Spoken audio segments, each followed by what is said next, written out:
Ok, gracias. Y el mejor ejercicio es preguntar en caso del profesor Álvaro. Muchas gracias. Yes.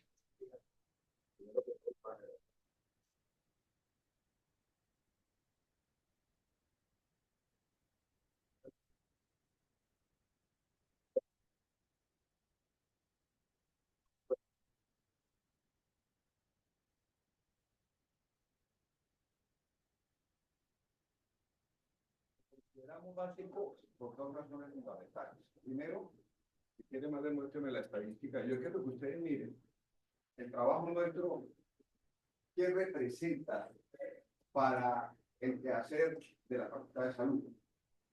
Segundo, que somos tres representantes que estamos en el área de comité de ética como miembros de la Facultad de Salud. En el caso mío como el área de ciencias básicas. Por el área clínica está el doctor Mauricio Duarte, profesor pensionado, cirujano pediatra, que ustedes conocen todos. Y para el área de no médica está la jefe Lady Rueda, que ella es profesora de la Escuela de Enfermería. Son un doctorado también de investigación. Entonces somos los tres representantes de esta área. Y ustedes pueden ver aquí el porcentaje de propuestas de lo que llevamos del 2025. Y van a mirar en este color fucsia que el 51% corresponden a la Facultad de Salud.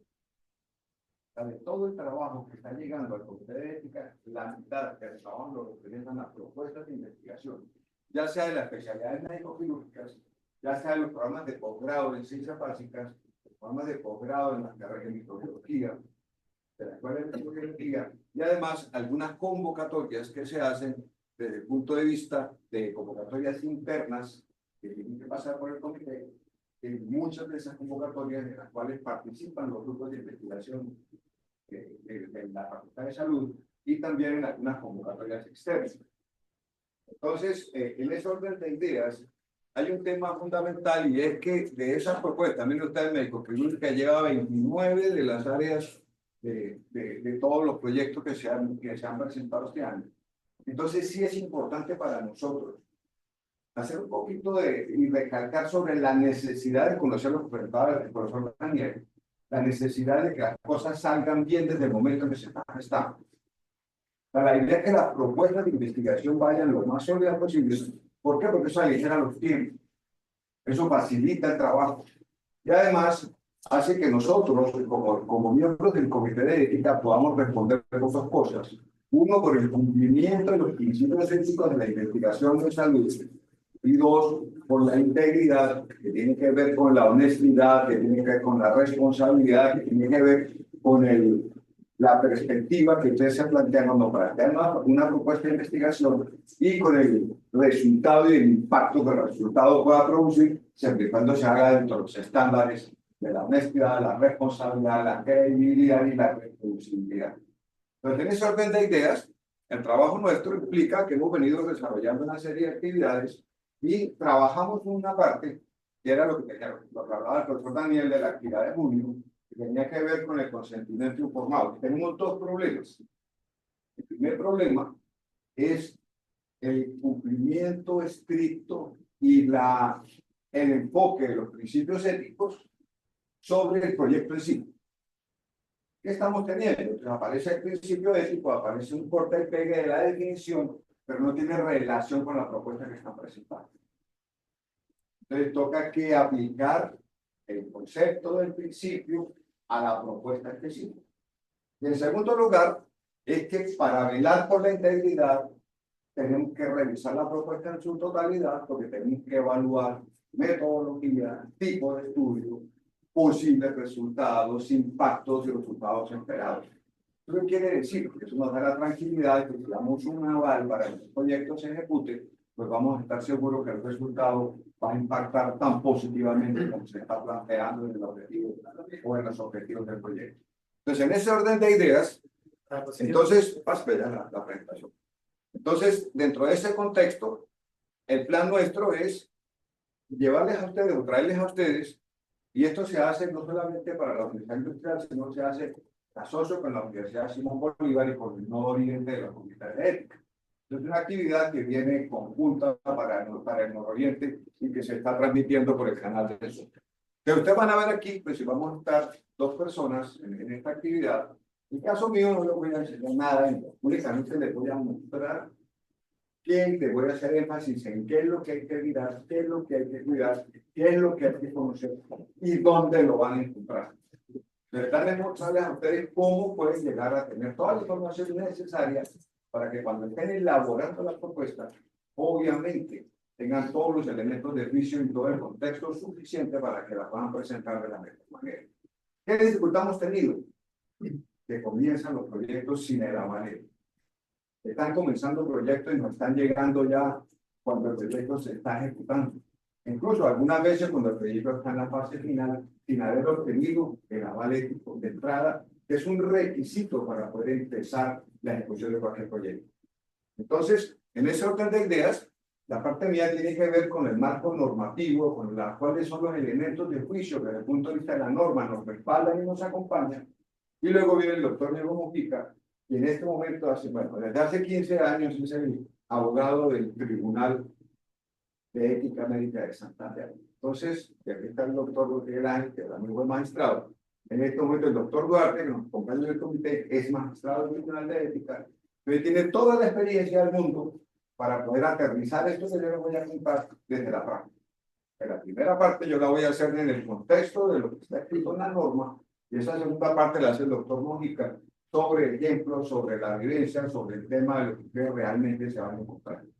Bueno, entonces, sin más preámbulos, esto es lo que yo les voy a contar. De cuáles son esos principios éticos fundamentales, cómo los debemos orientar, qué normatividad lo respalda y algunos conceptos generales que tienen que ver con el planteamiento, con la presentación de la propuesta desde el punto de vista de riesgos y desde el punto de vista de consideraciones para algunas poblaciones especiales. Y siempre ha habido una controversia y una dificultad con algo que es fundamental, que es el consentimiento informado. Ahí es donde se cachan la mayoría.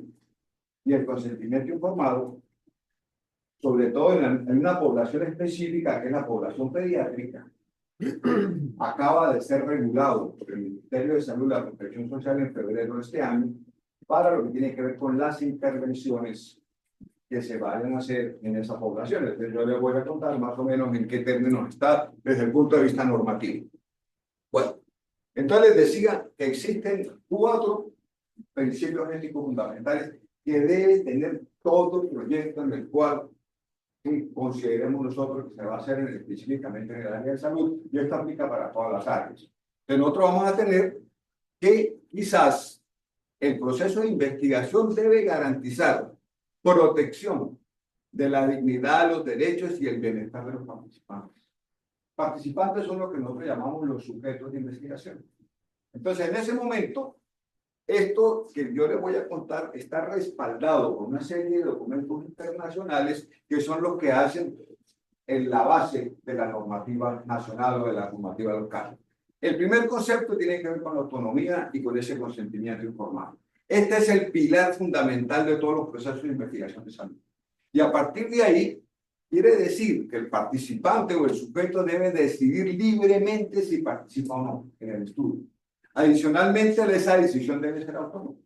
Y esa decisión autónoma va de recibir toda la información que tenga que ver con el proyecto en el cual va a participar, que implica el propósito, los objetivos de la investigación, los procedimientos, los posibles riesgos, los posibles beneficios y una cosa fundamental, el derecho que compete de poder retirarse en cualquier momento por cualquier circunstancia sin temor a ninguna retransmisión.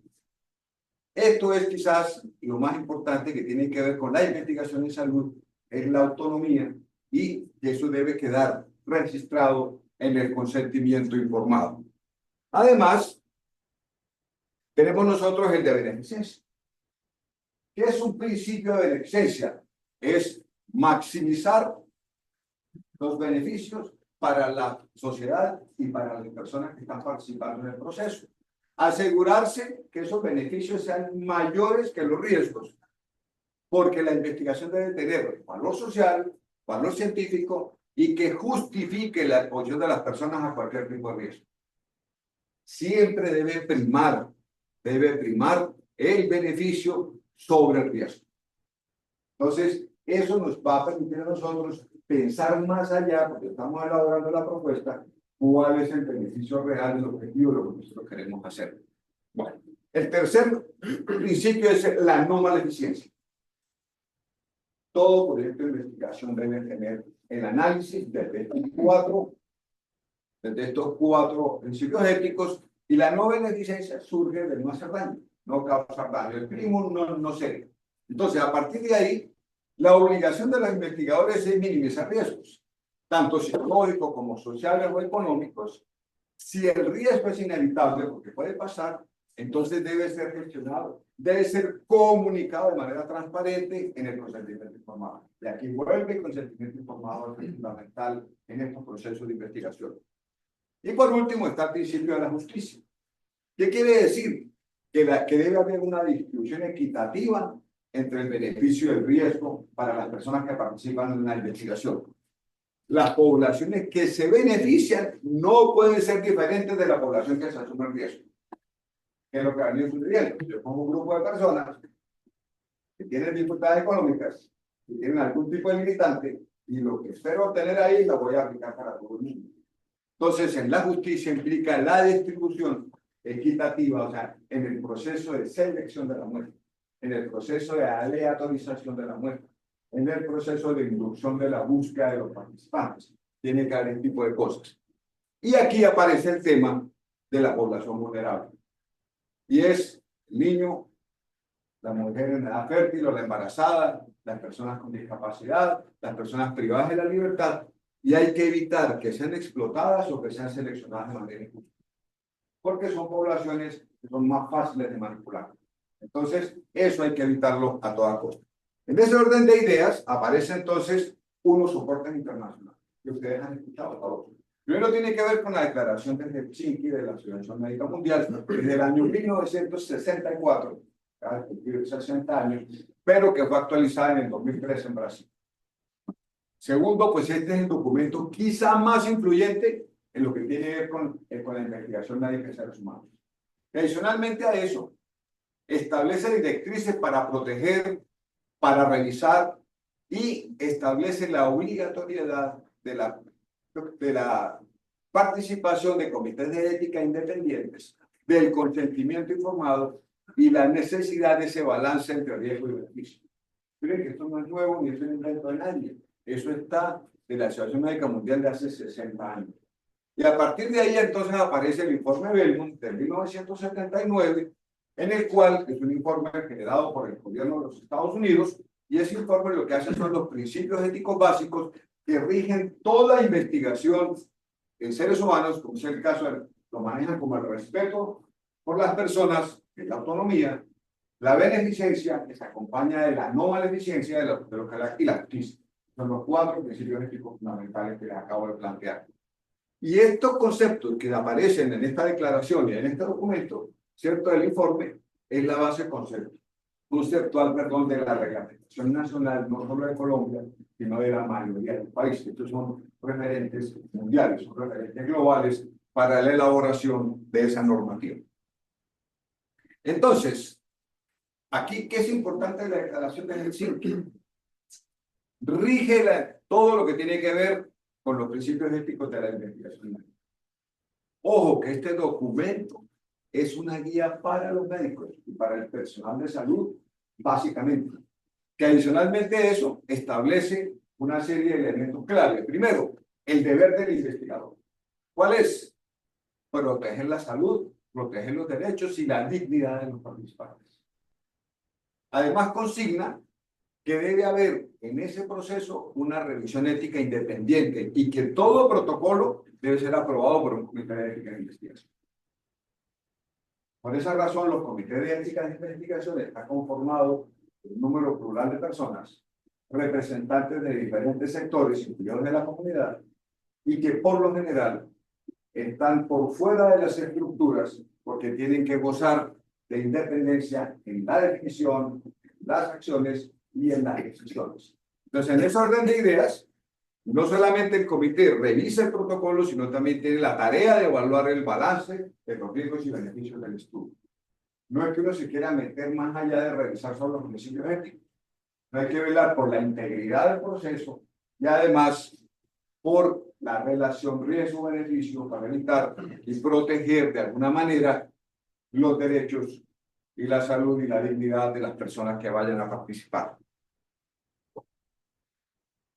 Es muy enfática en definir el consentimiento informado como requisito fundamental. Y ese consentimiento informado establece que el participante debe recibir información completa. Y ojo con esto, el consentimiento informado no es un documento técnico. A veces acostumbran a poner y a cortar y pegar los componentes del proyecto en el consentimiento informado. Acostumbran a utilizar una gran cantidad de siglas que ustedes saben que una persona del común no lo va a entender y menos la población que nosotros manejamos en los procesos de investigación. Entonces, el consentimiento informado debe ser lo más comprensible posible, que garantice que la persona dé el consentimiento de forma voluntaria, de forma consciente, de forma entendida y de manera libre.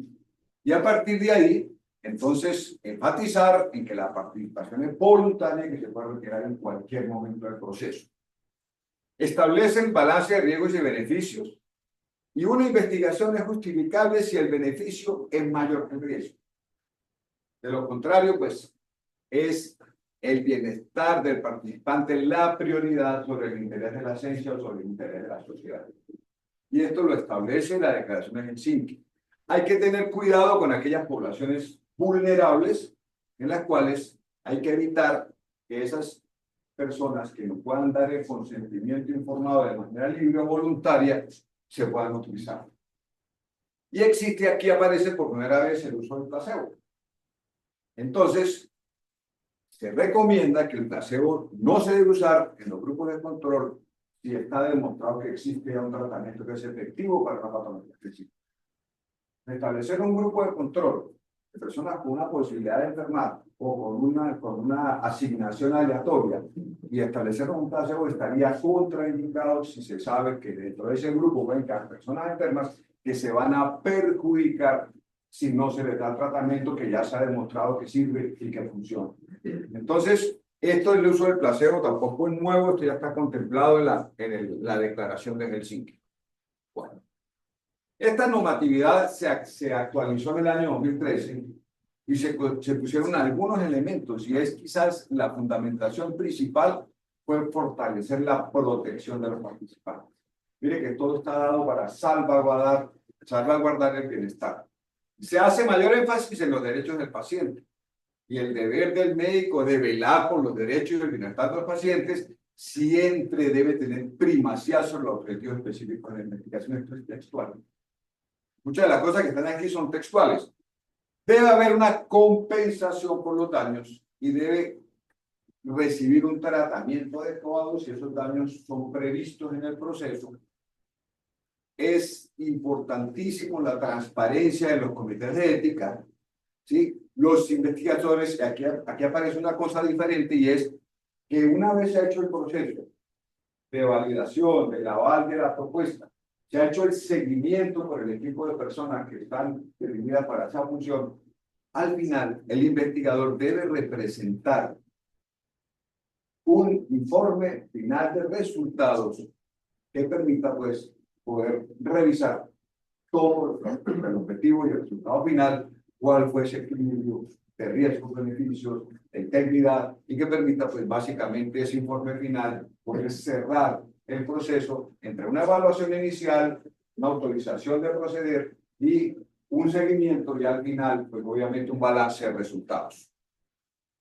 Adicionalmente a esto, esa actualización establece algo que tal vez no estamos haciendo, y es el registro de los ensayos clínicos. ¿Qué quiere decir eso? Que los tienen que estar registrados en una base de datos de acceso público, y que adicionalmente a eso prohíbe que exista alguna manipulación retrospectiva de esa información. Y esto, pues obviamente no quedó contemplado en la normatividad nacional, no está considerado, y pues es una recomendación que se hace desde este tipo de la declaración, y además establece qué es la vulnerabilidad en las poblaciones, haciendo énfasis en los daños en el momento en el cual se hacen o se establecen los criterios de inclusión y los criterios de exclusión. Ellos dicen, los daños de la exclusión deben sopesarse contra los daños de la inclusión. ¿Qué es más importante? ¿Incluir a alguien o excluir a alguien? Si yo incluyo, es porque estoy seguro que voy a beneficiar con la inclusión a un grupo particular de sujetos de investigación. Si yo excluyo, estoy evitando, ¿cierto?, de entrada, que se pueda presentar o hago el balance entre el riesgo y el beneficio, y si yo excluyo es porque no estoy seguro que el beneficio vaya a ser mayor que el riesgo. Entonces, hay que ser muy cuidadosos porque podemos dañar cuando excluimos o podemos dañar cuando incluimos. Entonces, en ese proceso hay que ser muy enfáticos porque solo se deben incluir personas en situaciones de vulnerabilidad cuando la investigación no puede hacerse con un grupo que se llama vulnerable. Cuando haya objetivos de trabajo en poblaciones específicas para condiciones específicas. Bueno, aparece el uso del placebo, es ético, solamente si la intervención está aprobada. Los de placebo no deben sufrir riesgos adicionales y aparece un elemento adicional que es el respeto por el medio ambiente que no estaba contemplado en ninguna normatividad y que fue incluida en esa normatividad del año 2013 en la actualización de la declaración del 5. Entonces, ese proceso de Fortaleza Brasil fortaleció la autonomía del paciente, aumenta la transparencia de la investigación y refuerza la protección de los participantes, sobre todo en aquellos grupos vulnerables, que son los que hemos llamado grupos con mayor riesgo. Entonces, lo que está hecho y está dicho no es diferente a lo que estamos haciendo. El informe Belmont, en detalle, establece básicamente principios éticos y directrices. Esto es un documento filosófico que habla de los principios fundamentales del respeto a las personas, o sea, la autonomía, hablan de la beneficencia, de la no maleficencia, y adicionalmente a eso, que ya habíamos mirado, de la justicia. La selección de los participantes debe ser justa. No se deben investigar en grupos vulnerables, si otros grupos más privilegiados son los que se van a beneficiar de los resultados. Entonces, esto es una condición. Belmont es la teoría de la ética, Helsinki es la guía práctica para médicos para aplicar esos criterios. No sé si les haya quedado clara la diferencia entre los dos tipos de documentación internacional. Helsinki, para el personal de salud, es una guía práctica. Belmont es el resalto de los principios éticos orientados hacia la filosofía de qué hacer para qué hacer. Entonces, esto nos da a nosotros la base de pensar en qué nos rige en Colombia. ¿Qué nos rige en Colombia? La resolución 8430 del año 1993. Esta es la bitácora. Esta es la guía. Este es el norte de la investigación en Colombia. Es la piedra angular de la ética de investigación en el país. Es el marco normativo y es obligatorio cumplimiento cuando se trate de investigar con seres humanos. Y esto, pues, básicamente va a tener una estructura, que ya se la voy a mostrar, en la cual establece en el título 1, en el artículo 2, que las instituciones que vayan a realizar investigación deben tener un comité de ética. Es la obligatoriedad establecida por la ley, que es la encargada de resolver los asuntos relacionados con este tipo de temas, que es el profesor Tajero. No solamente velamos, sino también podemos entrar en el plan de la consejería, antes de poder mirar cómo se plantea esto de la forma. Además, clasifica el riesgo. Lo que ya ustedes han hecho el ejercicio de presentar propuestas, hay un tema y es que cuando se va a solicitar el aval, tiene que clasificarse el proyecto de si el proyecto es sin riesgo, si es un proyecto de riesgo mínimo o si es un proyecto de riesgo mayor que el mínimo. ¿Esto qué quiere decir? Establece los requisitos y procedimientos éticos para cada una de las categorías y eso está en el artículo 11 de esa normatividad. Entonces, en ese orden de ideas, esa resolución 8430 exige que toda investigación que implique riesgo sea aprobada o sea avalada por un comité de ética. Y ahí está el sitio de la exigencia. Exige un consentimiento informado detallado. Establece los elementos que debe contener ese consentimiento informado para asegurar que el participante reciba la información completa sobre los proyectos, sobre los derechos y sobre los posibles riesgos, y están los artículos que lo contemplan. Tal vez algo importantísimo, y es que es la protección de grupos subordinados que se acostumbran a utilizar, porque estarían los menores de edad, las mujeres en edad fértil, las gestantes, las personas con capacidad reducida para dar su consentimiento con trastornos de discapacidades, los estudiantes, los trabajadores, las personas privadas de la libertad, los miembros de las Fuerzas Armadas. Estos son poblaciones cautivas, sobre las cuales se pueden plantear una serie de proyectos, pero vamos a mirar qué riesgos tienen. Entonces, cualquier investigación en Colombia debe someterse a la aprobación del Comité de Ética, que está en esta resolución nuestra, y tomar como referencia pues, las declaraciones del CITI y el informe Bell. Bueno, ¿cómo está estructurado para que ustedes lo puedan revisar? Tiene 5 títulos, y miren ustedes lo que compete.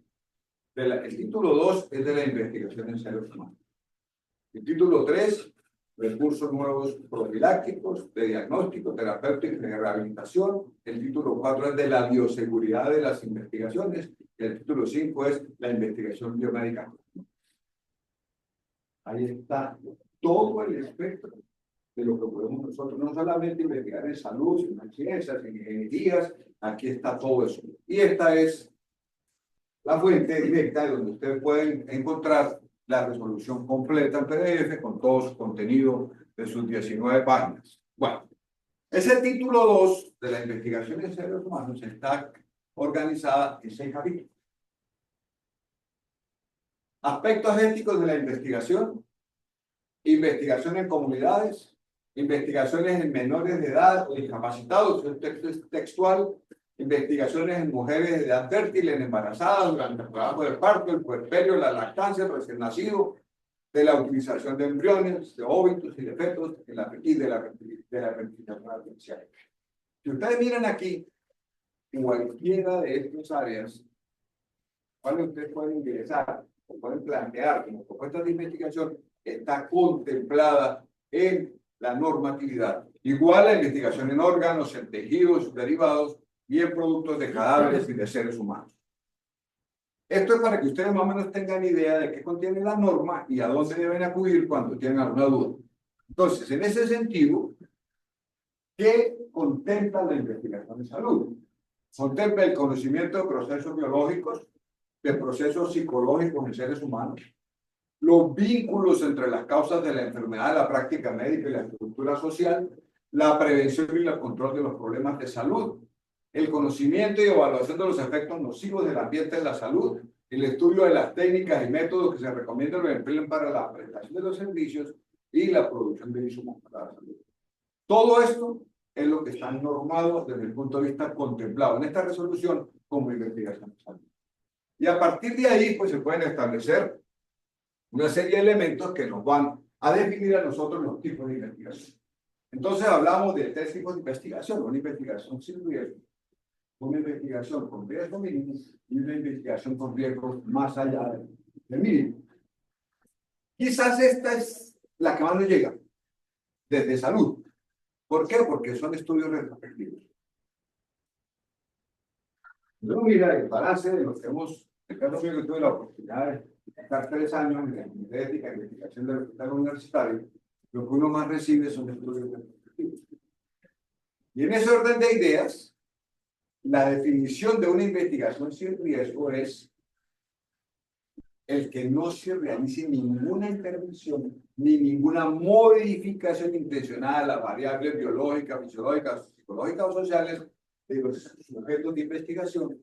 Y está la revisión de las historias clínicas, están las entrevistas, están los cuestionarios y otro tipo de situaciones en las cuales no se identifiquen ni se traten aspectos sensitivos de la comunidad. ¿Qué quiere decir?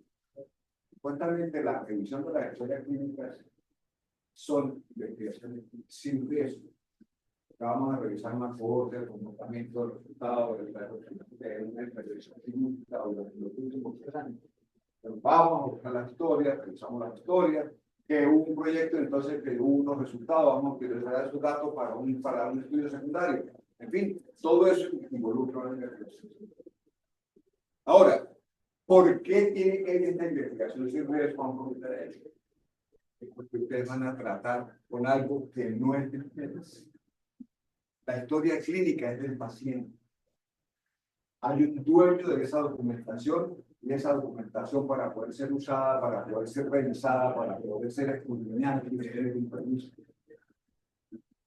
Hace un par de días alguien preguntaba, si yo tengo una investigación sin riesgo, en la cual no voy a identificar a la persona, porque es una encuesta anónima, es llenar un formulario, esa investigación necesita el aval ético del comité. No lo necesita. ¿Por qué? Porque no estamos exponiendo nada de lo que establece la necesidad de ir. La investigación sin riesgo no estamos exponiendo a nadie.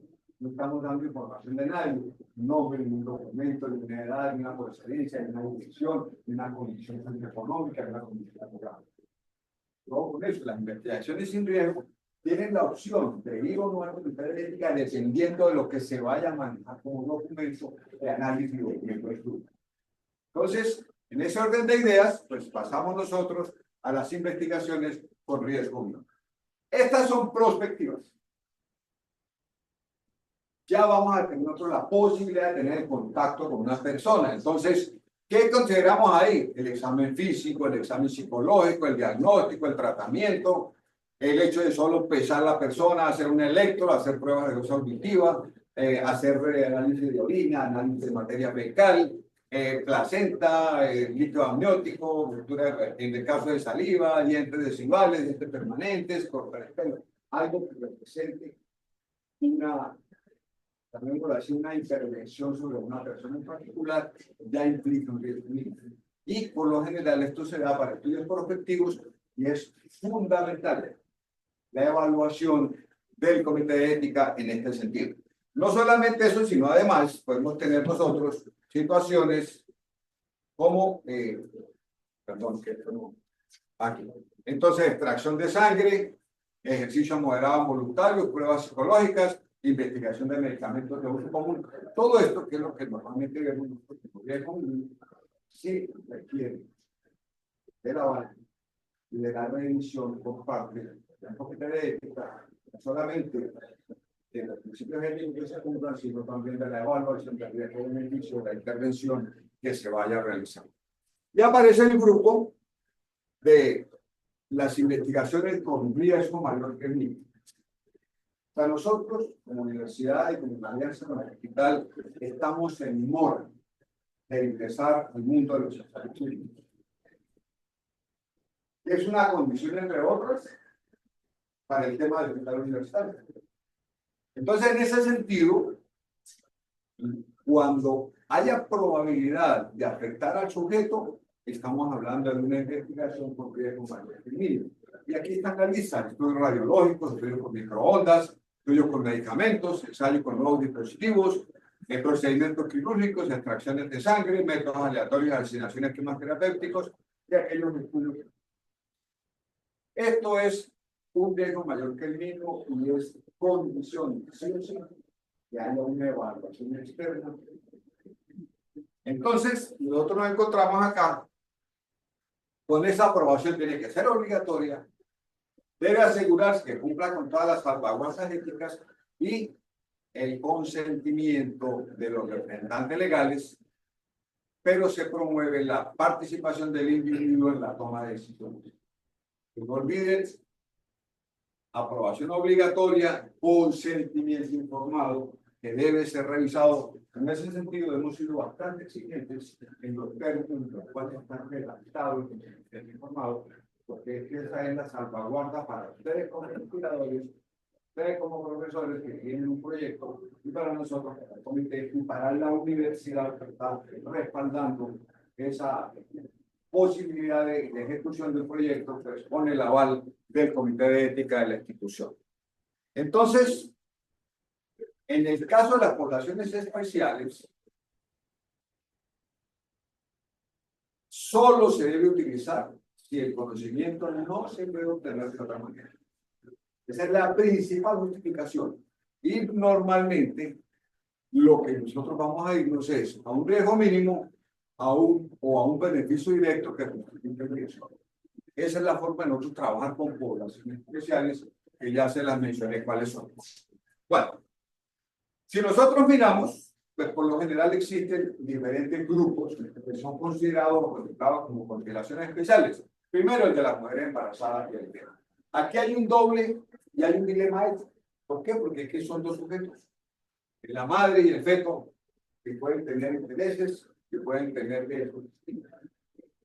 Aquí establecen que para hacerse este tipo de investigación con este grupo, solamente se aceptan investigaciones de riesgo mínimo. Y adicionalmente eso, el beneficio directo se justifica si hay un beneficio potencial para la madre, para el feto o para la condición de la gestación. Un ejemplo, los medicamentos que previenen o tratan una enfermedad específica o la enfermedad. Entonces, ojo que aquí las investigaciones que se recomiendan con este grupo especial deben ser de riesgo mínimo. No mayor que el mínimo porque ya hay dos sujetos que están interviniendo. Y el consentimiento debe ser de la madre, para algunos casos específicos el del padre, y la madre debe ser plenamente consciente de los riesgos potenciales para ella como para el niño que no ha nacido, para el bebé que no ha nacido. Entonces, ojo con este consentimiento en esta población especial y que requiere pues, de la intervención o la participación en una investigación de riesgo mínimo. En menores de edad son especialmente vulnerables. Carecen de capacidad legal y de madurez para dar el consentimiento informado. Entonces, aquí se trata solamente también se pueden involucrar en investigaciones de riesgo mínimo o sin riesgo. El riesgo mayor que el mínimo solo se justifica si se relaciona realmente con una enfermedad o una condición que afecta a la infancia y que no se puede estudiar en la adulto. Ahí sí podemos tener una condición. El asentimiento del consentimiento debe pedirse a los padres o a los tutores legales. Se debe obtener el asentimiento del menor, que es una expresión de su voluntad, y si el menor se opone, incluso con el consentimiento de los padres, debe respetarse la voluntad del menor. O con esto que es fundamental y luego se reglamenta posteriormente. Y debe haber un beneficio directo para la salud del bien o el bienestar del menor o generar conocimiento por una patología real. Eso para estos grupos de menores de edad. En grupos subordinados, pues se sabe que tiene una condición social, legal o de salud que puede ver comprometida su toma de decisiones en forma libre y autónoma. Empleados, estudiantes, miembros de las Fuerzas Armadas, personas privadas de la libertad, pacientes hospitalizados en instituciones psiquiátricas, el poder del investigador sobre el participante puede influir la decisión de participar o no. O sea, hay un nivel de jerarquía. Incluso se recomienda en aquellos proyectos, en aquellas propuestas de investigación, que exista un nivel de jerarquía donde prime la del investigador principal sobre los proyectos de investigación, que no sea el investigador principal el que haga con usted, no que lo delegue a una persona diferente para evitar el sesgo que se genera de coerción por haber un grado de autoridad superior. Entonces, en este sentido, lo que nosotros debemos garantizar es la ausencia de la coerción. ¿Qué quiere decir eso? Que la participación es voluntaria y no debe haber ninguna influencia indebida. Esa influencia indebida tiene que ver con beneficios que anulen la capacidad para tomar la decisión libre. Entonces, por ejemplo, se le paga a la persona para que participe. Cuando se le ofrece un incentivo académico, le va a dar una nota, le va a dar un quiz, le va a dar un premio, le va a dar un trabajo, en fin, que esto se podría considerar como una ventaja indebida por una convención que va a limitar de alguna manera la capacidad libre y voluntaria de tomar una decisión. Y lo otro, pues, la relevancia de la investigación para que esa población, ¿sí?, no permita que nosotros vayamos a hacer una investigación que vamos a tener resultados para aplicarlos a todos, sino que sea específicamente el problema para esa población en particular. Entonces, ahí está el caso de la salud mental, algunas enfermedades infecciosas que aparecen en la población carcelaria, sobre todo, pues tenemos que estudiarlo necesariamente en población carcelaria, no hay otra forma. Entonces, en ese orden de ideas, la investigación con grupos coordinados debe estar sujeta a un escrutinio ético riguroso, deben existir protecciones especiales, justificación de la investigación, el consentimiento del representante legal, el asentimiento del participante y menor de edad. Lo que se busca es equilibrar el avance científico con la protección de quienes participan y no pueden protegerse plenamente. Entonces, ojo con estos grupos en este sentido. Está el de los grupos étnicos, que era población vulnerable, ¿sí?, porque esta resolución exige consentimiento del grupo. Ya no es de la persona, sino por lo general implica una comunidad a través del líder o de la autoridad y así lo permite. Además de pedir el permiso a la persona, toca pedirle permiso al líder de la comunidad, a la autoridad. Y adicionalmente a eso, pues existen unas consideraciones culturales, las cuales hay que respetar creencias, hay que respetar valores, hay que respetar tradiciones. Y cada vez vemos que esto está más frecuente a lo común en las comunidades específicas, sobre todo algunas comunidades indígenas, las cuales requieren intervención específica con proyectos específicos. Bueno, y les decía que desde el punto de vista práctico aparece esta resolución, que es importante para hablar de asentimiento en pediatría o menor de edad, y es una resolución que va más allá de la que les acabo de contar, que es la 309 de febrero del 2025, tiene apenas 6 meses. Y habla, pues, del principio fundamental de lo que se conoce ahora como autonomía progresiva, que se parece a la delegación de funciones. Pero esta autonomía progresiva y contextual tiene que ver con la capacidad de un niño, una niña o un adolescente para tomar decisiones, y que esa capacidad aumenta con la edad y con la madurez, que tiene que ser evaluada en el contexto de cada situación particular, incluyendo el acto médico y el hiperrealismo. Cuando vayamos a hacer intervenciones en niños, tenemos que tener en cuenta, o en menores de edad, la capacidad y la autonomía progresiva y contextual.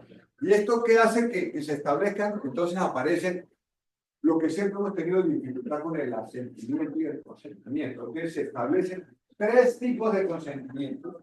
El primero, que se llama el asentimiento informado, que es para menores de 14 años, en el cual el niño tiene una expresión libre y voluntaria, y la voz debe ser escuchada y considerada, y si no está de acuerdo, su opinión debe ser respetada. Esto se considera, pues, fundamental en los proyectos en los cuales trabajamos con menores de 14 años de edad. Y se establece esto porque ya aparece una normativa en la cual los adolescentes de 14 años o más, en algunos casos ya están en situación de emancipación, y entonces se comportan como un adulto. Y aparece entonces el concepto del consentimiento informado pediátrico. Pediátrico porque es menor por ley, menor de 18 años. Entonces aparecen los adolescentes de 14 años o más, ya tienen derecho a dar su propio consentimiento y se llama consentimiento informado pediátrico. Mayores de 14, menores de 18 años, y ellos ya tienen un nivel de comprensión mayor y pueden tomar su propia decisión.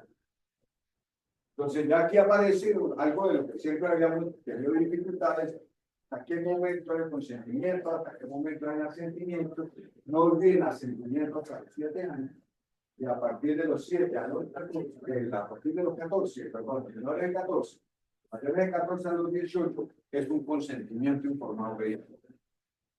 ¿Qué pasa cuando tenemos dificultades con el consentimiento? Aparece entonces un tercer elemento que la ley ha denominado el consentimiento sustituto. y es cuando aquellas personas que se encuentran con derechos de patria potestad no pueden participar en el proceso de toma de decisiones.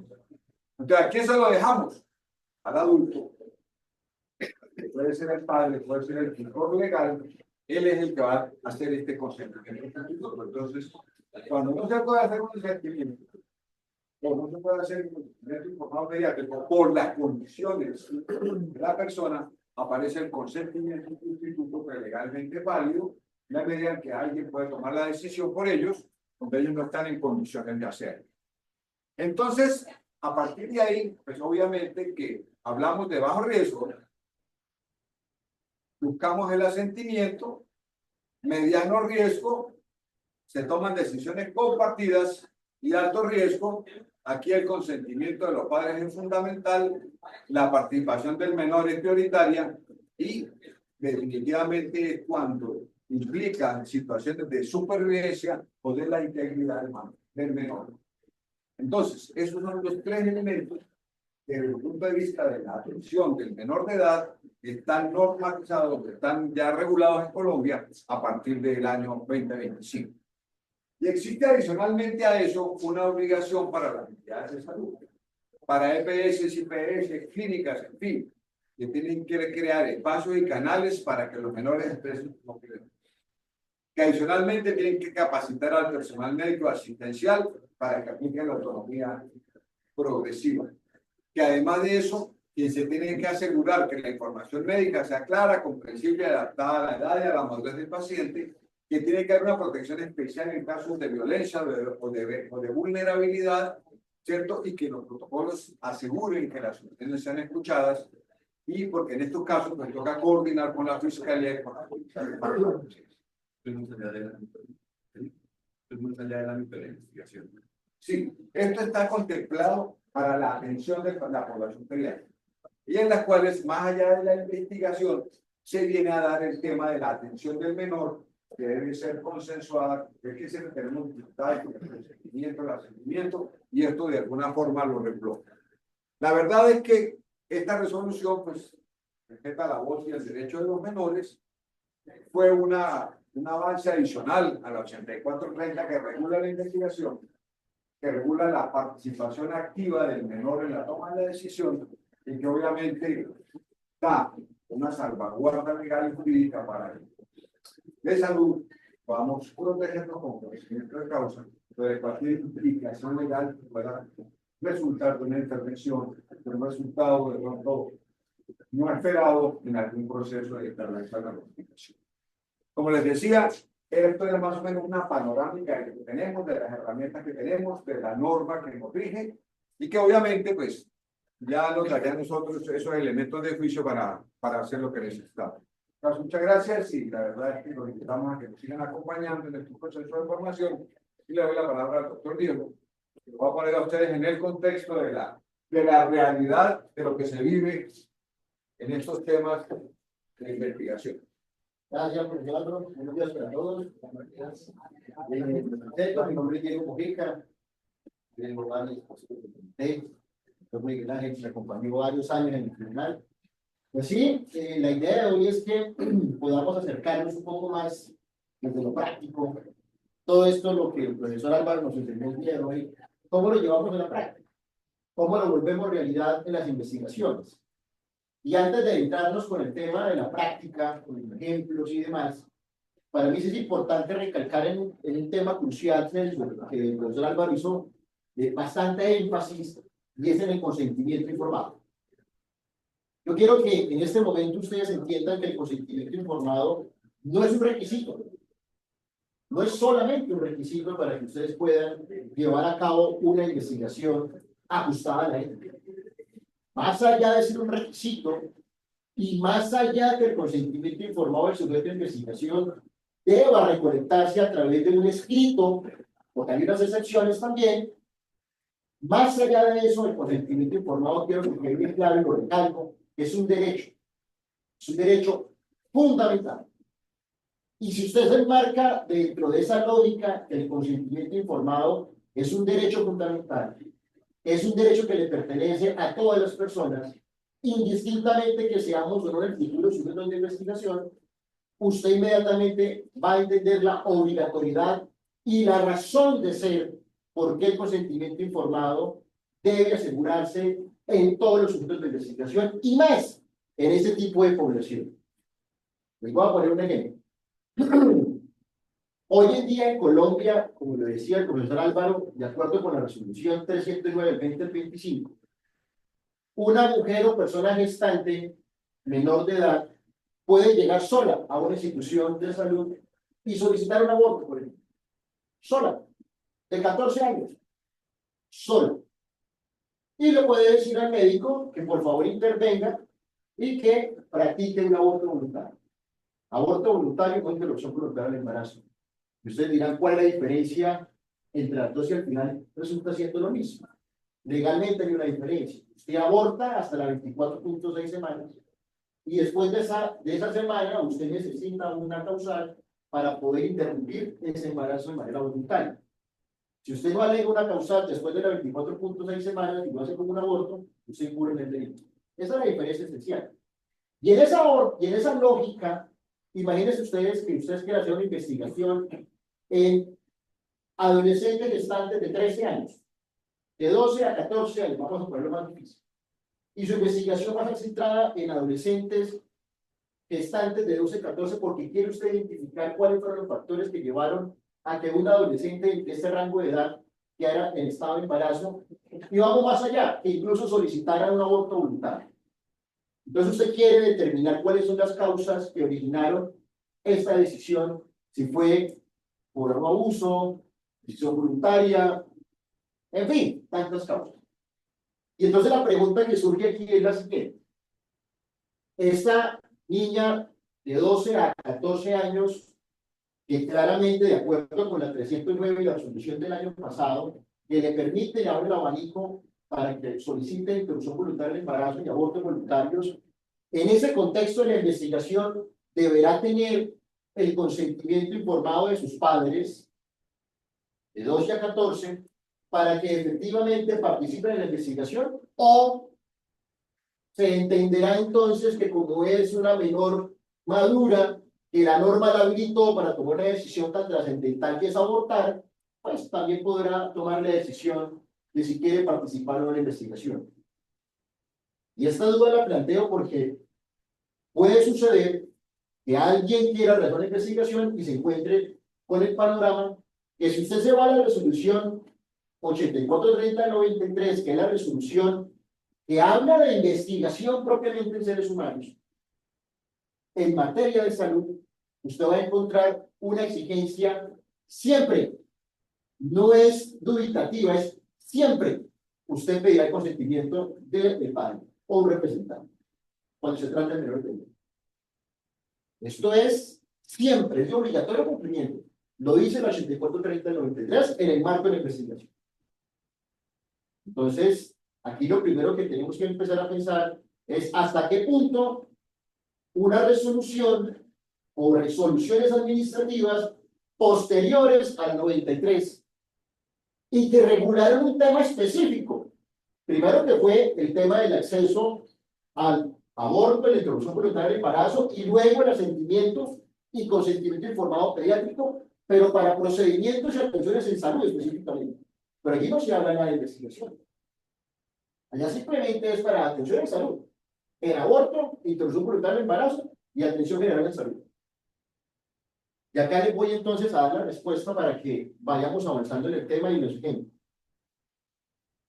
Si usted es médico, que la mayoría de acá lo son, y va a hacer investigación, usted no solamente tiene un compromiso y una obligación desde la investigación científica con la ética propiamente, sino con su ejercicio profesional como médico.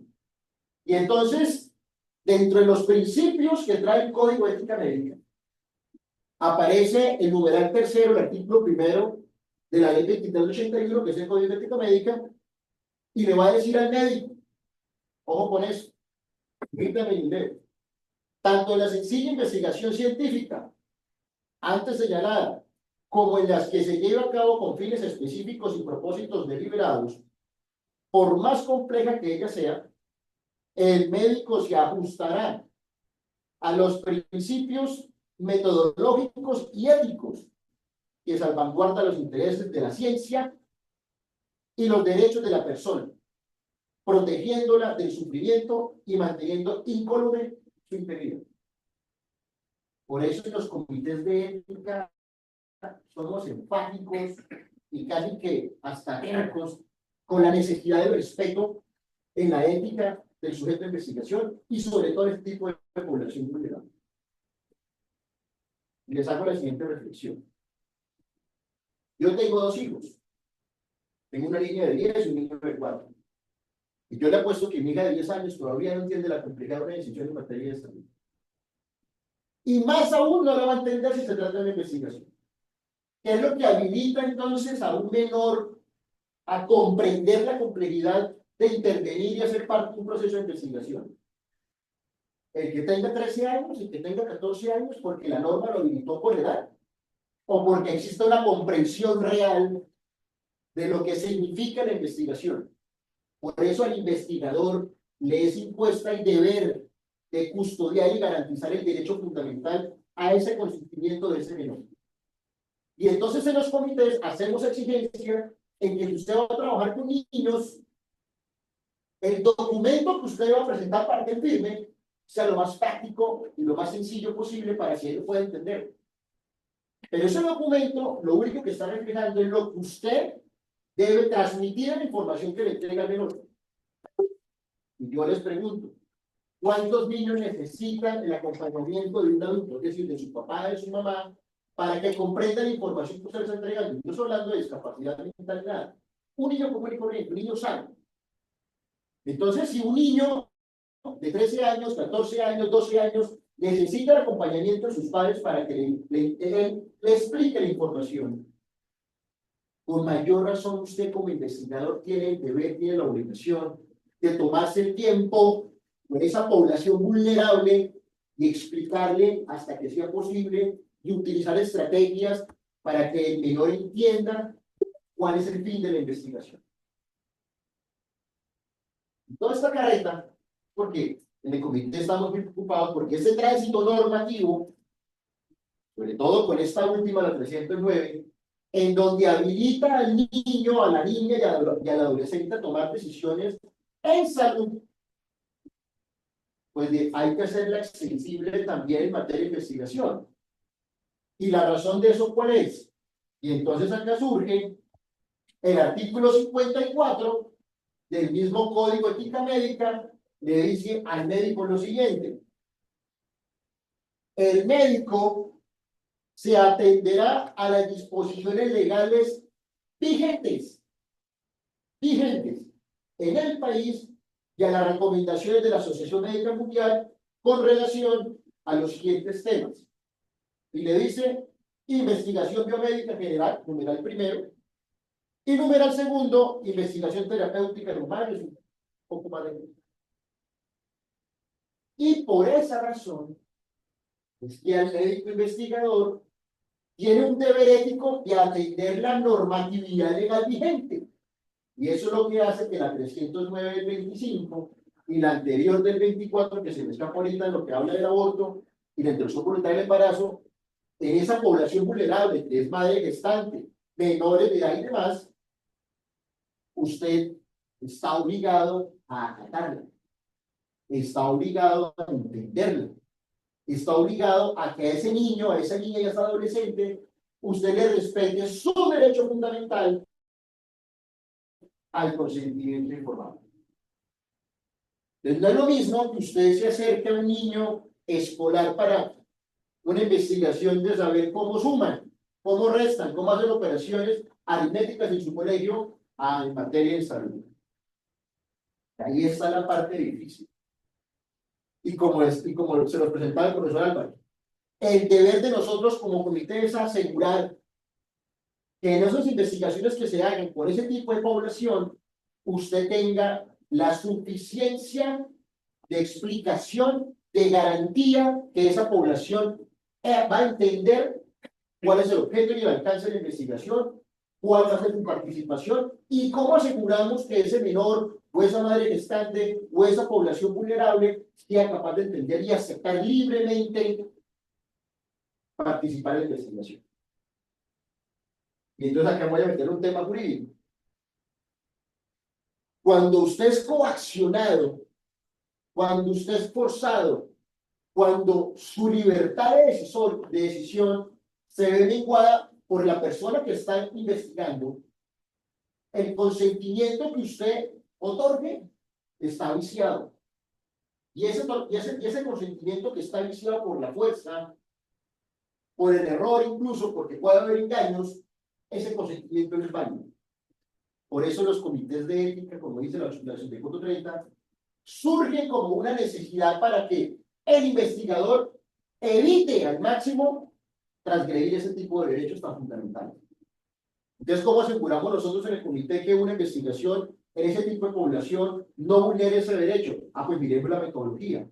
¿Cómo van a hacer la metodología para acercarse a ese tipo de población? ¿Cómo se va a informar? ¿Quién lo va a hacer? ¿Cuándo lo van a hacer? ¿De qué manera se va a hacer? Y ahí usted va entonces delimitando y diciéndole al investigador, esto no se puede, esto haga lo mejor, esto tráeselo de esta forma. Porque cuando usted está obligado a que el consentimiento no se inicie por fuerza, por error, usted lo que está definiéndole es, no lo engañe, no lo coaccione por su posición de médico tratante, no lo coaccione porque usted es docente del sujeto de investigación, no lo coaccione, no lo presione o no lo engañe con beneficios. Por eso la norma es enfática.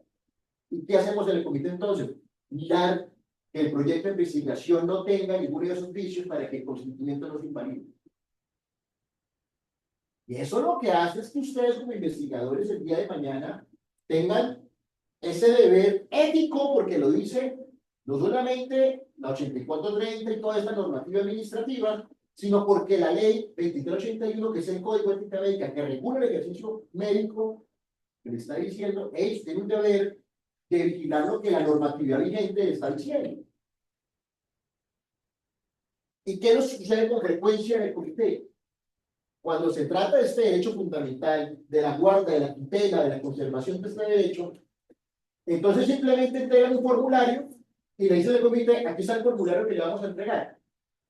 Y entonces usted mira el formulario, y entonces el formulario ve cosas como el paciente, y se quedaron el tema del paciente y lo superaron, que ya usted no es un médico, el que tiene al frente un sujeto de investigación. De la terminología incluso ya empezamos a ver. No sujeto de investigación, participante, no paciente. Y algo tan sencillo es que usted coge la resolución 8430 y lee el artículo 15, donde le dice, todo esto es lo que tiene que contener el consentimiento informado, el documento. Le habla de casi 13 circunstancias que debe tener ese formato. Y cuando usted lo revisa, tienen 5, tienen 6. Y empieza uno a decir, devuélvalo, actualícelo, mejórelo, compleméntelo. Y empiezan, profesor, muy bien. Y entonces usted empieza a ver la queja constante ante los comités.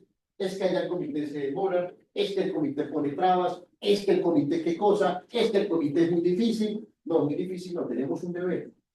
Es garantizar la ética, los derechos del sujeto de investigación.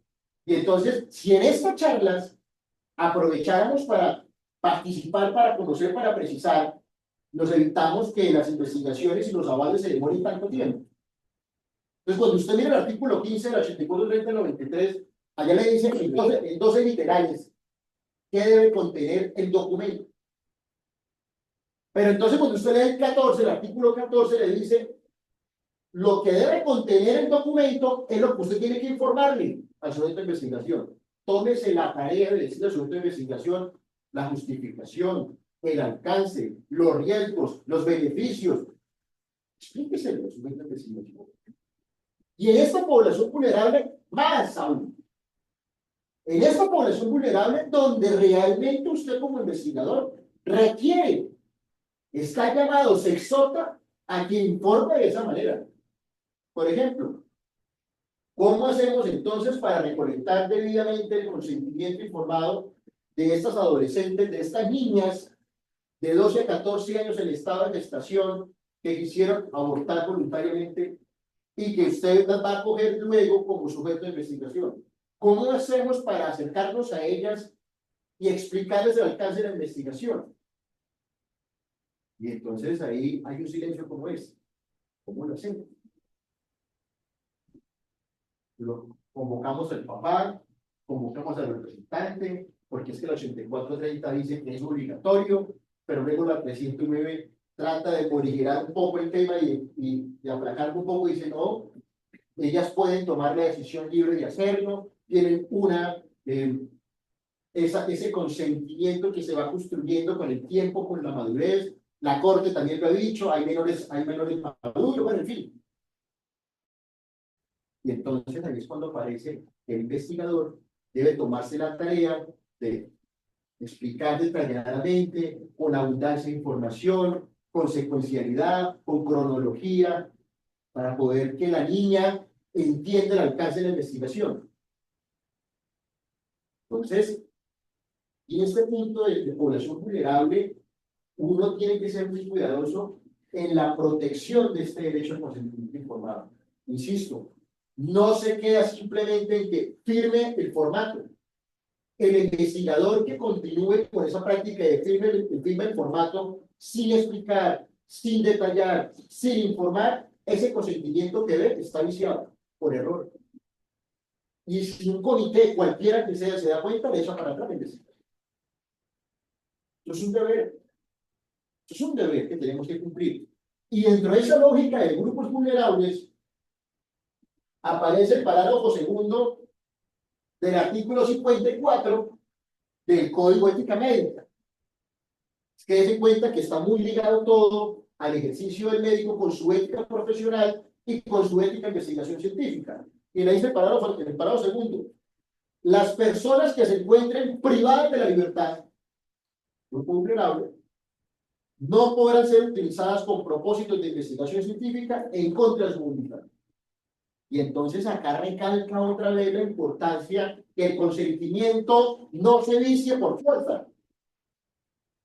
Entonces, cuando usted a la norma le está diciendo, hey, si usted va a usar población carcelaria privada de libertad, esta persona lo haga con absoluta voluntad, libre de cualquier fuerza, libre de cualquier coacción, libre de cualquier error, libre de cualquier engaño, con el fin que esa investigación, no solamente usted como médico adecue su conducta a su ética profesional, sino que se adecue la ética de la investigación científica. Se lo está diciendo el mismo código. Mire cómo cualquier norma que usted mire de cómo se maneja la población vulnerable, siempre debe faltar el derecho fundamental al consentimiento informado. Comunidades indígenas, por ejemplo. Eso sí, un tema que nos costó lágrimas con la profesora Lady, ¿cierto? Entonces, en comunidades indígenas, ¿qué sucede?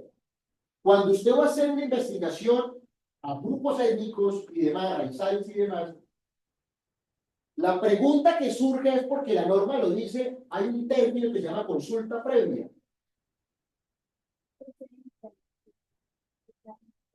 Sí, claro. Entonces, ¿cuándo usted necesita hacer consulta previa? Entonces, la pregunta es, si yo voy a acercarme a un grupo raizal, étnico y demás, indígena, lo que sea, obligatoriamente tengo que elevar la consulta previa al Ministerio del Interior. Pero ¿cuál es el fin de la consulta? Asegurar que esa población vulnerable, que escasamente tendrán primaria o muchos de ellos ni primaria, puedan entender libremente y de forma autónoma autoricen participar en una investigación. Volvemos al consentimiento informado. Y por eso es que hay que hacer hincapié en el respeto a este derecho fundamental.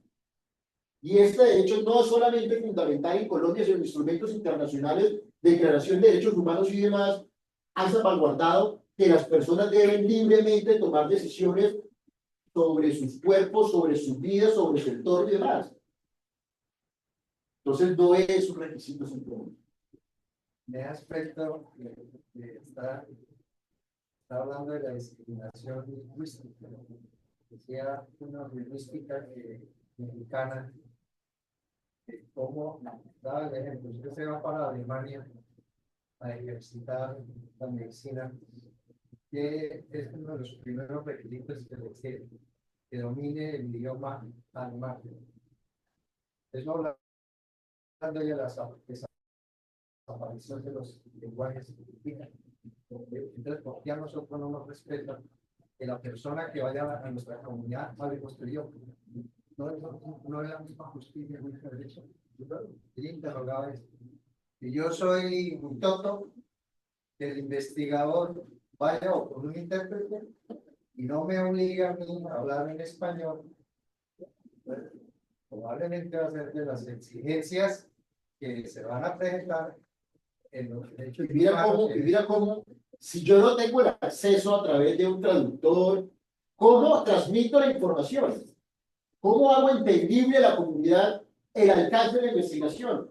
Volvemos al consentimiento informado. ¿Cómo hago yo que la población, la comunidad, acepte participar en la investigación?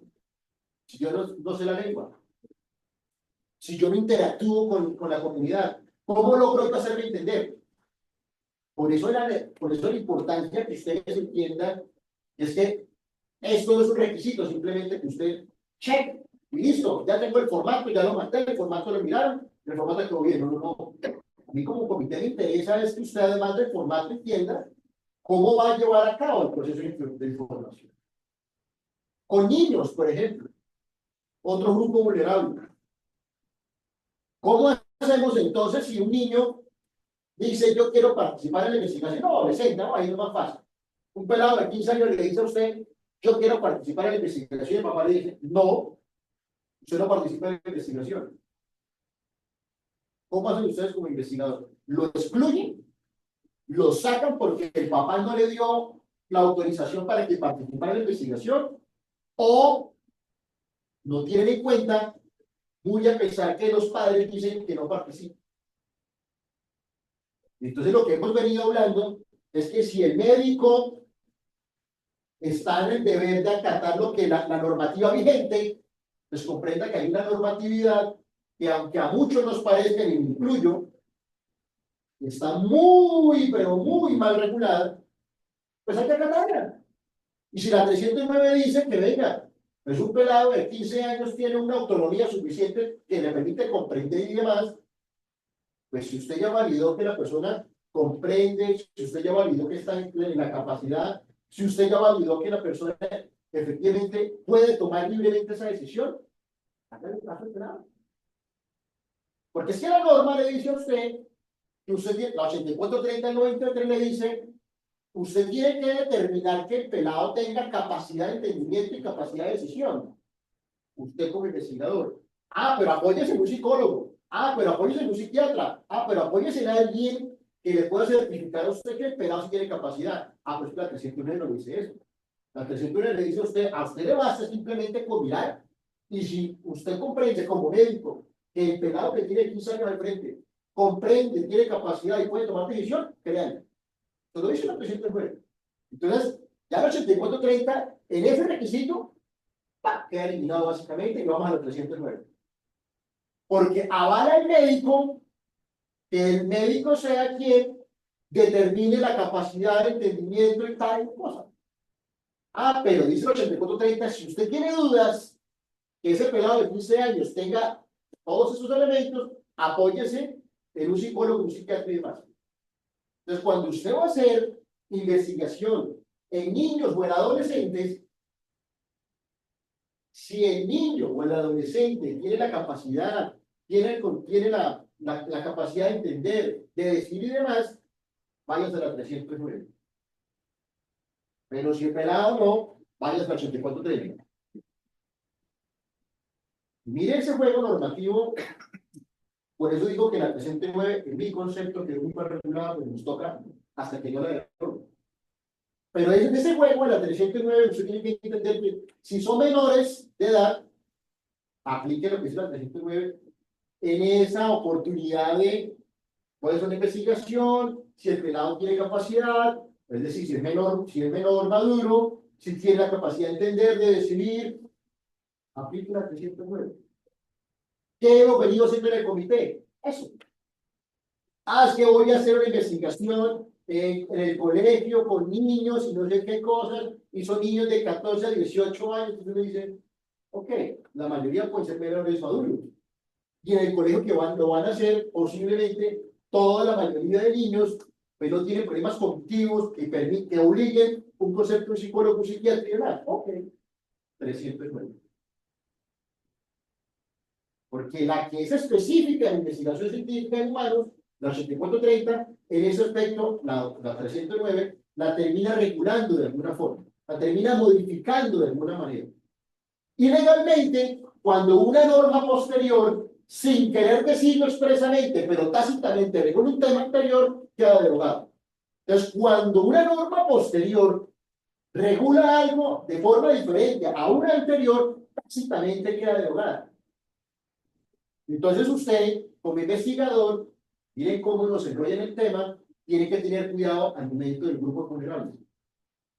Menores de edad, mujeres gestantes, que están reguladas en dos normas administrativas, que cuando hicieron tránsito fue posterior a los 84-30-93 y que nos cambia el panorama en la investigación. Porque antes, como ustedes lo veían, una mujer gestante, para poder tomar decisión de ella, para poder participar en la investigación, necesitaba permiso de sus padres, y si era con el hijo, necesitaba permiso del padre también. Hoy en día no. Hoy en día una mujer, 15 años, puede decidir que su bebé recién nacido participe, así su cónyuge, compañero, lo que sea, no exista, o si existiendo, hace caso a un hijo. Ya ella puede solamente hacerlo. Con 15 años. Porque una norma administrativa consideró que este tipo de población tiene capacidad y son menores maduros. Entonces, por eso, doctora. Una pregunta, como ministro del colegio, del niño para ser institucional, así yo como investigadora, ¿qué documento realizo tareas de investigación sobre la acción de la Okay. el asentimiento, o necesito el niño, que la vecina, o necesito los documentos. Por ejemplo, en el caso, así que deberían tener nosotros asentimiento del niño y de los padres.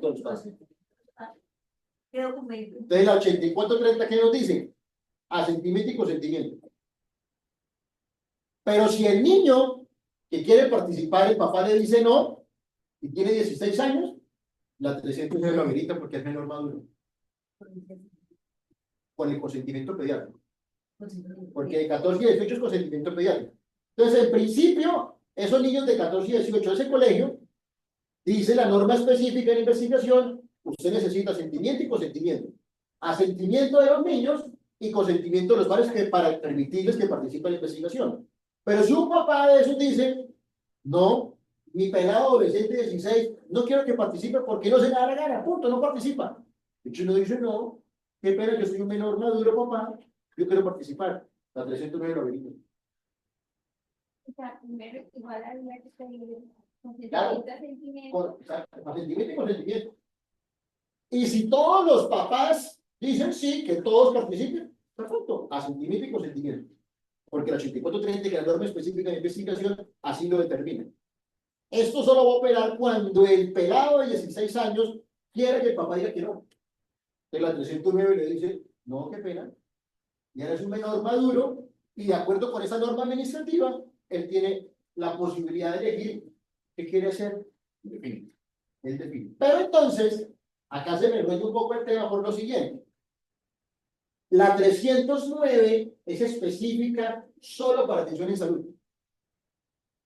Pero, cuando usted mira los considerandos de la 309, ¿en qué se fundamenta? Se fundamenta en sentencias de la Corte Constitucional, donde ha habilitado a los menores maduros a participar en cualquier proceso de decisión que tenga que ver con ellos.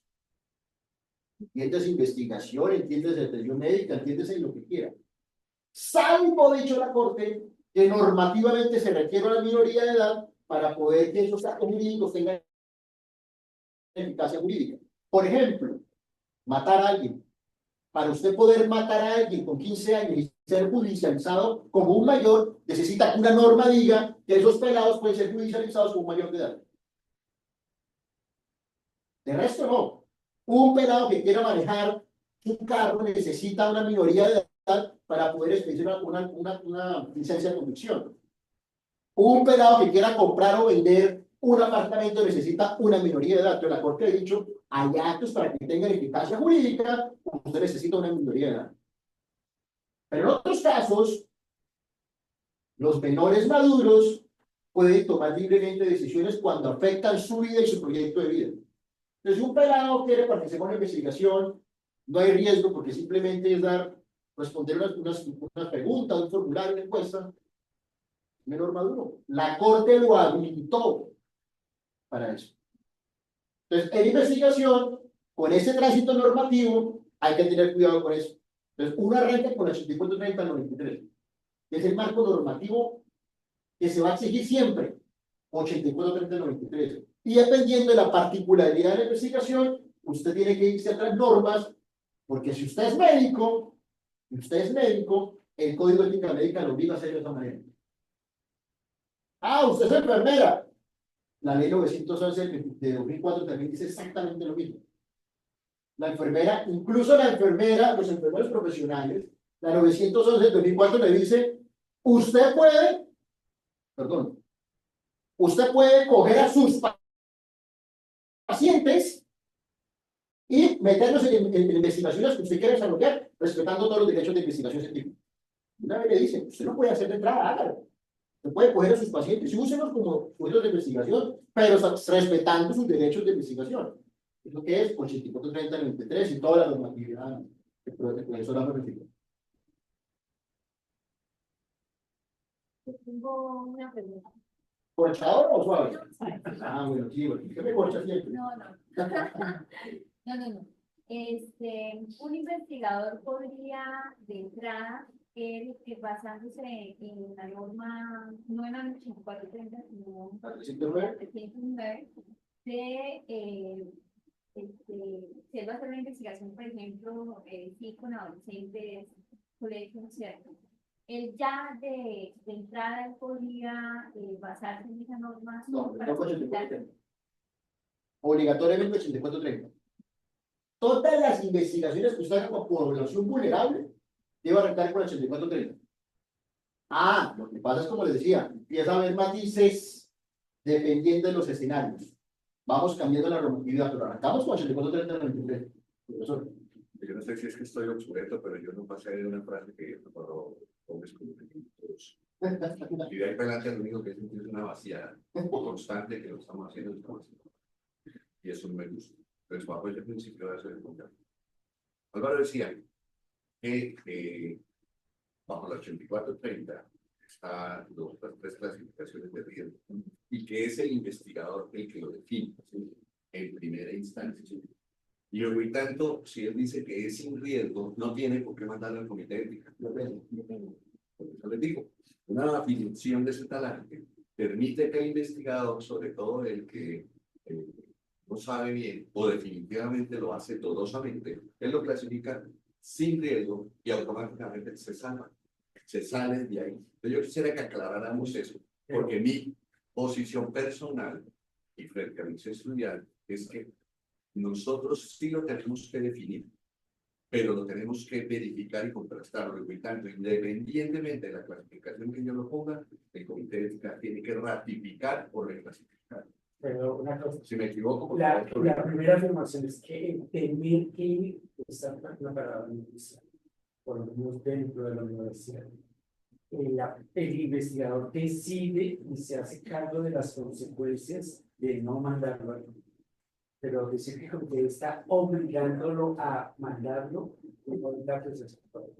si usted lo envía, tiene que hacerse cargo de todo el procedimiento. Pero antes de enviarlo, es decisión de el CONIES, esa investigación por la universidad, el ente financiador, el comité de bordado, el comité de asesor de bordado, el comité de bordado, o sea, hay alguien atrás de nosotros que es con el que comienza la discusión. Porque ponerlo como me toca, también está dando un discurso que es como en la otra punta, ¿no? Ninguno va, todos van. Y no es tan simple, solo para esa como nota que nos quede claro la dinámica del comité por la parte administrativa como por la universidad. Ahí sí. Gracias, profesor Giovanni. No, qué pena, pero no me satisface la respuesta. No es no, eso es usted así. No, vale. En el sentido de que o sea, perdón, no, permítame. Creo que ustedes empezaron diciendo que esto era una actividad de algo. Sí, sí. Por favor, contesten. El planteamiento es tan sencillo como que hay un conflicto al interior del proceso de investigación entre las necesidades de hacer la investigación y lograr lo que se quiere con ese proceso de investigación. Claramente puede ser conocer la verdad, tener un entendimiento de los fenómenos, o graduarme, o tener una parte de lo que me interesa la plata y recuperar la inversión. Todas esas cosas me muy bien, ¿sí? Y en determinado momento, fácilmente lo que se busca es sacarle el cuerpo a ese obstáculo que representa el comité ética, si se ve de esa perspectiva. Yo soy amigo del comité ética y lo entiendo, y no faltaba. Yo creo que soy mucho más técnico que ustedes, ¿sí? Pero no es claro, finalmente, cómo es el proceso para que finalmente se dé, porque la existencia de los comités de ética está básicamente para regular los abusos que generalmente los investigadores hacemos, consciente o inconscientemente. Por ahí, de eso pido eso. Profesor, bien es cierto, el investigador primero que establece en el país, ¿cierto? Pero yo puedo decir que es ingreso, ¿cierto? El comité ético, además de criticar y avalar el cierto, avala las consideraciones éticas del grupo que van más allá de establecer el nivel de riesgo, ¿cierto? Yo puedo tener investigaciones sin riesgo, pero eso no significa que no requiera el aval ético de que no se requiera avalar las consideraciones éticas inmersas del proceso, ¿cierto?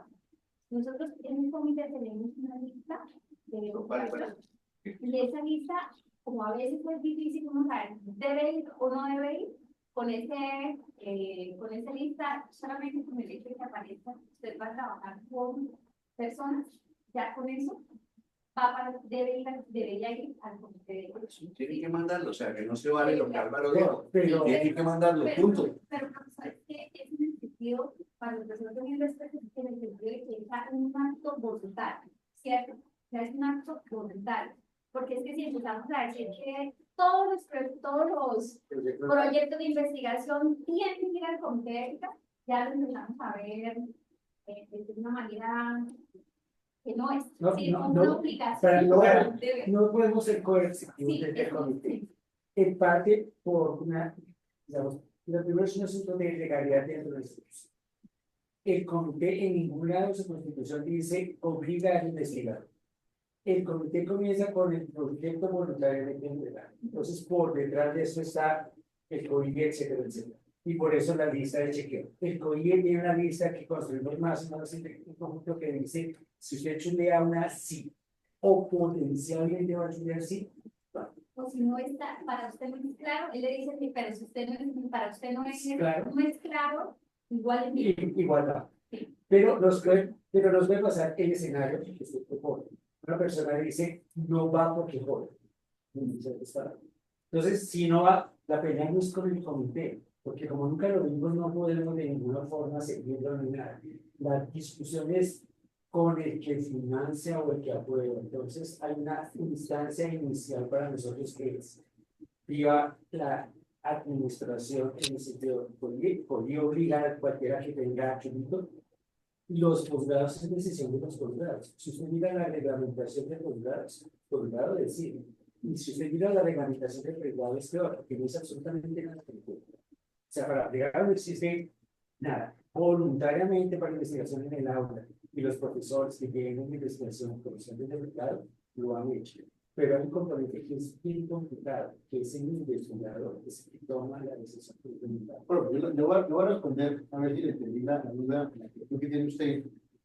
Cuando el profesor Álvaro puso el ejemplo de cuando estaba hablando de investigaciones sin riesgo, ¿cierto? Él dijo, venga, ¿qué sucede en las investigaciones que son sin riesgo? Es decir, estudios retrospectivos, en donde usted no va a tomar datos sensibles de nadie. Usted va a hacer una encuesta anónima de entrada. Usted no le va a pedir ni el nombre, ni el nada, nada. Simplemente le va a decir, conteste 5 preguntas generales. Como usted no está tomando datos sensibles del sujeto de investigación o de esa persona que participa, esa investigación debe ir al comité. La respuesta es no. ¿Por qué, profesor? Porque el artículo que habla sin riesgo, el artículo 5, el artículo 11, perdón, le dice a usted que en esos estudios retrospectivos que usted haga en historias clínicas, por ejemplo, hay un dato sensible, así se ha anonimizado, hay un dato sensible que puede ser identificable. Por el simple hecho de tener un dato sensible identificable en el futuro, usted debe ir al comité. ¿Sí te hacen bien? Debe ir al comité. Pero si lo que usted está haciendo en investigación es sin riesgo y no hay un dato sensible que en el futuro pueda ser identificable, es decir, una encuesta que de cero le pregunta a usted nombre, edad, dirección, nada, simplemente responde 5 preguntas y para de contar, ese no debe ir al comité. Pero ¿quién define si quiere mandarlo o no? El investigador. Pues cuando el investigador lo manda, en ese contexto de una encuesta sin datos, dice, mire, yo lo mandé, uno que mira después, ok, sin riesgo, Julián. Y tan así es que cuando es sin riesgo, él puede decirle al comité, señor comité, excúseme, déle la dispensa de pedir consentimientos informados a quienes participan en la misma. Yo no puedo decir sí, dispensa otorgada, porque es sin riesgo y la norma se lo permite. Entonces, ¿quién lo define? El investigador. Pero a la pregunta, que en ese tipo de investigaciones sin riesgo, donde no hay un dato sensible, que en el futuro puede ser identificable, en mi concepto no debería ir al comité. Pero ¿quién lo define? El investigador. Entonces, si usted va a hacer estudios retrospectivos en historias clínicas, tiene que ir al comité. Así se hace bien. Tiene que ir al comité. ¿Por qué? Lo voy a poner un ejemplo, profesor. Aquí tenemos una discusión de vida alta con el hospital, por ejemplo, con el acceso a la historia clínica. Nosotros como comité le hemos dicho, el custodio, el garante de la información es quien recolecta la información, es decir, el hospital. La IPS hospital es el custodio de la información, normativamente sí es. Y cuando un médico investigador de luz quiere acceder a la información, tiene que pedírselo directamente al hospital, a oficina X, como se llame, para que le entregue la información administrada de lo que él quiere. La respuesta ha sido igual. Nuestro comité de ética le da el permiso al investigador médico para que él mismo acceda a la historia clínica y descargue la información. Eso no está bien. Entonces, ese dato que es sensible, ese dato que es identificable, que no, en principio no se ha ido anonimizado, tiene que ir al comité. Y al comité tiene que pasar y decirle, háganlo bien, mejórenlo y chuleado. Porque hay un dato sensible que en la historia clínica es un estudio retrospectivo. Pero si la investigación es una encuesta sencilla donde no hay datos de entrada de nadie, yo le diría, no vaya al comité, porque no hay un dato sensible, es sin riesgo, tranquilo, no vaya al comité. Si quiere mandarlo, lo puede mandar. ¿Y qué hacemos allá? Sin riesgo, le pido la dispensa, le doy la dispensa y miro todo el componente después, principios, criterios de inclusión y exclusión, miro todo la metodología que se ajusta a la ética. Si así se hace riesgo, así sea sin identificación de datos, pero usted no me incluyó criterios, por ejemplo, o la metodología no se ajusta, yo le digo, cumpla con eso. Sí. Hay un problema real para los investigadores que se llama publicar. En general, si ustedes miran las revistas en los últimos 5 o 6 años, y esta en particular, que ya hemos tenido la situación de que ya está a punto de publicarse, casi que publicado, y piden el aval, que ya no tiene sentido. Entonces, sí, como regla de precaución, si usted tiene en mente publicar y la revista potencial donde usted lo va a hacer necesita aval, pues terminamos poniendo ese trabajo, porque usted sabe que lo necesita, pero bueno, es decisión del investigador. Porque si lo ponemos, yo sí, ahí sí quiero ponerlo bien claro, es imposible decirle a la gente lo toca.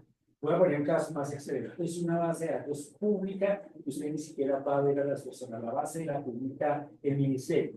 Lo único que el ministerio es que le pide que, o sea, el ministerio le da acceso, pero es una base pública. Entonces, lo que tiene que ir a Comités es una base pública totalmente anonimizada, es una base, no sé, de una enfermedad que ha sucedido durante los últimos 60 años y la base que puede conectar en 1980. O sea, son datos viejísimos. ¿Sabes?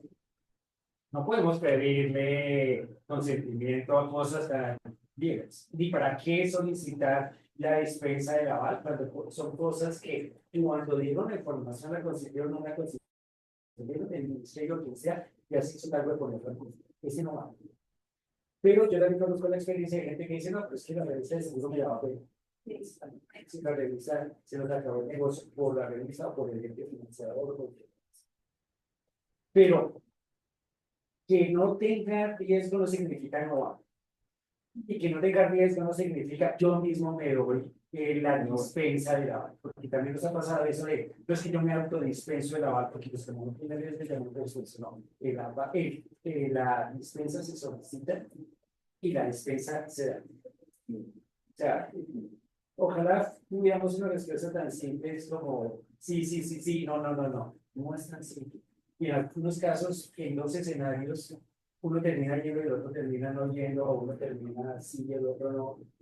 Son casos muy importantes. Datos Hacer otra viejos. cosa, señora Manuela.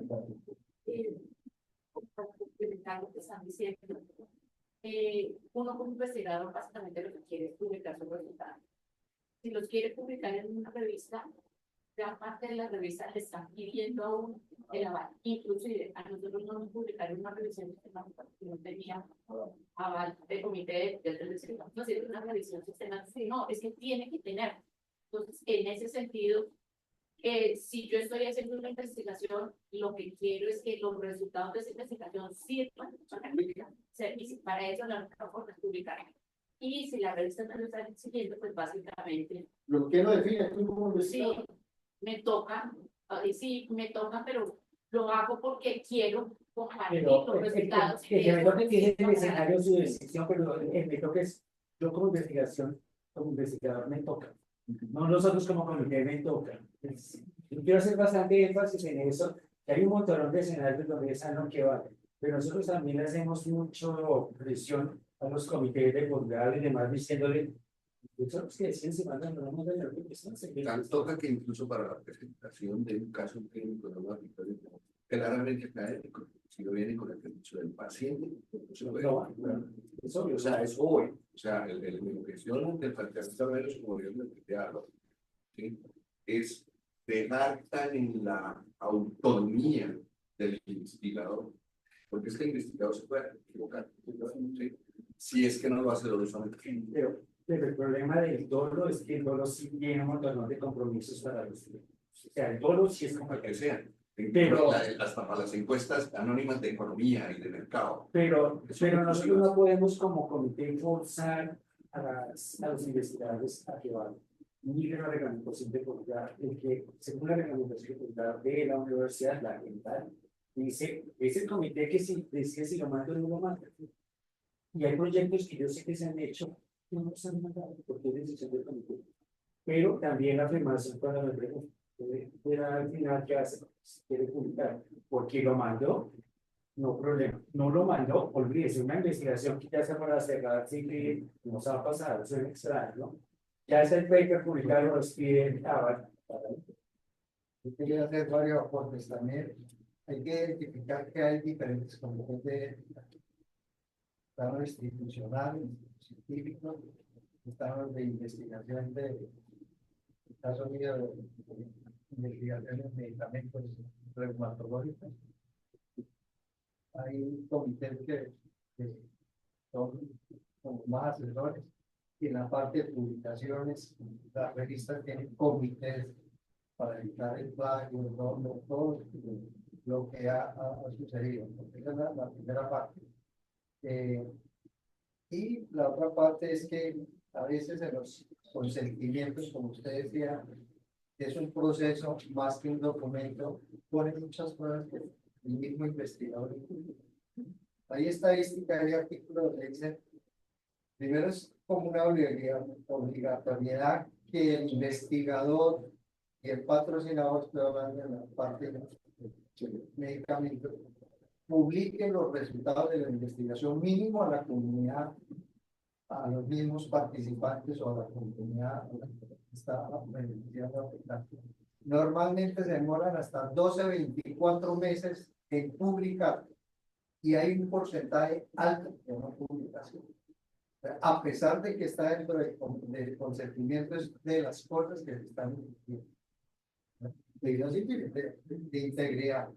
Eso es una de las fallas grandes y la dificultad que le hicieron a uno de los participantes siquiera de poder conocer por lo menos los resultados. Le pongo un ejemplo tan práctico como el profesor. El consentimiento informado lo debe, y lo dice la norma, lo debe recaudar el investigador principal. Punto.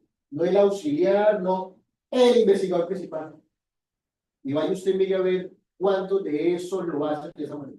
Y es un deber del investigador principal. Al investigador principal le toca coger a cada uno de los grupos de investigación y explicarle 1, 2, 3, reunirlos en grupo, como sea. Pero le corresponde al investigador principal hacer esa tarea. En la práctica, vaya a ver cómo lo hacen. Quiero complementar con esto porque es una pelea que estamos dando. Dos peleas. Una ya la hemos podido introducir. Nosotros peleamos porque en el comité hay una odontóloga, la interdisciplinariedad que hay entre medicina y odontología. Nosotros logramos el comité que todo paciente que vaya a un protocolo de estudios por medicamentos reumáticos tenga un examen oral mínimo del médico y si hay algo tenga una valoración de un odontólogo. Y sabemos ya hace la relación que hay entre enfermedad bucal, enfermedades cardiovasculares, ya están hablando hasta el Alzheimer, y eso es una lucha dura porque hay la posición dominante, en este caso el patrocinador. En algunos casos, Pfizer, le tocó al centro hacer para obviar eso, que el centro asumía el costo y que sometía a los participantes a la valoración previa del enrolamiento de la selección que fuera valorado y era un certificado, una cosa de todo. ¿Sí? Estamos viendo ahorita problemas por las pruebas genéticas, porque no le están diciendo a la gente el riesgo, solo el riesgo físico. Entonces ustedes los invito que lean un consentimiento para pruebas genéticas, que solo hay un riesgo físico que es el moretón que puede dejar. ¿Y dónde están los riesgos psicosociales, los riesgos discriminatorios? Estamos dando la pelea de que usted lo discrimine porque tienen un VIH, o tenga laboralmente o socialmente, o tenga una enfermedad rara. ¿Sí? ¿No? Los riesgos psicosociales, usted tiene esa mentalidad ya que tiene una enfermedad rara, genética, incurable, costosa, no lo están determinando. Solamente están poniendo en riesgo físico. Muy bien. Entonces, Quería complementar. una pregunta adicional. ¿Hay preguntas, dudas, inquietudes? Solo para complementar, tres cosas más que se mencionó.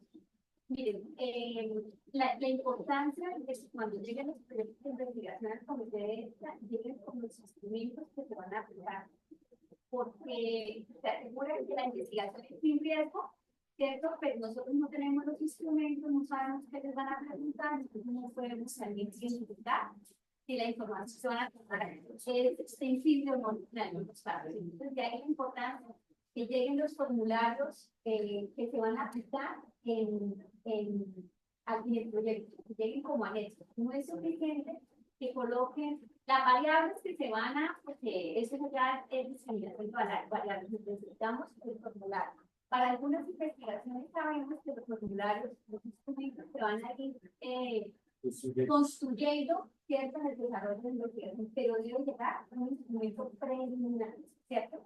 Lo mismo pasa cuando van a hacer entrevistas semiestructuradas.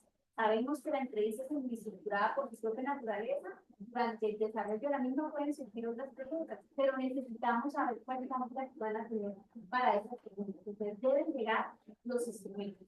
Por eso también es tan importante que en la metodología vaya claramente definido, lo decía Carlos Diego, los criterios de inclusión, pero la forma como ustedes van a convocar a los participantes. Pocas veces nos describen cómo van a convocar. Dicen, te van a entrevistar, se van a aplicar la encuesta a tantas personas, pero no tenemos ni idea cómo los van a registrar. Entonces, ese nivel de detalle, de decir, de definición de cómo van a llegar a los participantes, cómo los van a ayudar a participar en la universidad, quién le va a aplicar el consentimiento informado, cómo van a recibir la información, ese nivel de detalle, vaya en metodología, porque el comité les devuelve cierta propuesta diciendo, por favor, detalle, porque todos esos elementos nos ayudan realmente a identificar el nivel de riesgo también de la investigación. Entonces, cuando les solicitamos el no es por molestar, es que no es que nos estemos metiendo en la metodología y les querramos cambiar la metodología, no, es que esos son aspectos que son inherentes a la ética, pues a partir de ellos podemos determinar, evaluar los conceptos de la propuesta. ¿Listo? Finalmente invitarlos a que los caneen. Asistencia, porque de las cosas que nos toca. Entonces, A ver, yo quería hacer un comentario adicional. O sea, aparte de las dificultades que hemos tenido estructurales, ¿por qué estructural y por qué el interés que participaran los profesores? Porque son los que evalúan las propuestas de entrada. Y encontramos muchos errores desde ese momento. Porque miren ustedes, nomás hoy el ejercicio programado como una actividad de la Escuela de Medicina, una actividad en el marco de las actividades académicas que se programan los viernes de 7 a 9, porque estamos aquí temprano, y un solo profesor, salvo el momento que estuvo el doctor Alarcón, participa en este tipo de actividades. Nosotros nos encontramos con una dificultad, que muchas de las evaluaciones de la propuesta están fuera del alcance, están mal orientadas, están mal supervisadas y están mal aconsejadas. Y por eso parte del interés y de la insistencia desde la dirección de la Escuela de Medicina era que los profesores estuvieran presentes.